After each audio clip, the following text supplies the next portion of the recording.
Part 4 video చూడని వాళ్ళైతే వెళ్ళి చూడండి, కింద లింక్ ఇచ్చాను. ఇదైతే పార్ట్ 5 వీడియో అనమాట. భద్రాచలం బస్ స్టాండ్లో అయితే విజయవాడ బస్ అయితే ఎక్కినాము. మిడ్నైట్ 1:30కి అట్లా మేమైతే రీచ్ అయినాం విజయవాడ బస్ స్టాండ్లో. ఇంకా ఆ నుంచి గుట్ట మీదకి అయితే ఒకరికి 30 రూపీస్ తీసుకున్నారు ఆటో ఛార్జ్ అనమాట. ఇంకా ఆ గుట్ట మీద రూమ్స్ చూసినాం కానీ చాలా టూ మచ్ ప్రైస్ చెప్పిళ్ళు. ఒక్క రూమ్కి ఒక డే 24 అవర్స్కి 1500 1600 అట్లయితే చెప్పిళ్ళు. మరి అందుకోసమే మేము ఇక్కడ చిన్న షెడ్ ఉంది కదా, అక్కడ చాలామంది పడుకొనే ఉన్నారు. మేమైతే ఒక 2 అవర్స్ అట్లా కూర్చొని తర్వాతకి 4 నుంచి దర్శనం స్టార్ట్ అనగానే మేమైతే 3:30కి అట్లా మేమైతే స్నానంకి వెళ్ళినాం. కృష్ణానదిలో స్నానం చేసుకొని ఇంకా ఫ్రెష్ అప్ అయినాం. మనకి లేడీస్కి అయితే సపరేట్గా రూమ్స్ కూడా ఉన్నాయి, మనం ఫ్రెష్ అప్ అవ్వచ్చు మంచిగా.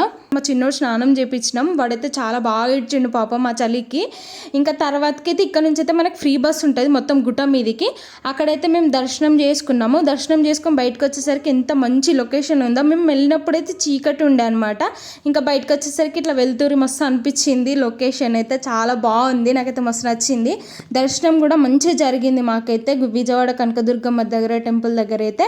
ఇంకా తర్వాతకి రిటర్న్ మేము వరంగల్కి వెళ్ళిపోయినాం. ఈ వీడియో మీకు నచ్చిందా? ఇలాంటి ట్రిప్ వీడియోస్ కావాలి అంటే కామెంట్ బాక్స్లో కామెంట్ చేయండి. ఈ ట్రిప్ మీకు నచ్చినట్టయితే please like, share and subscribe.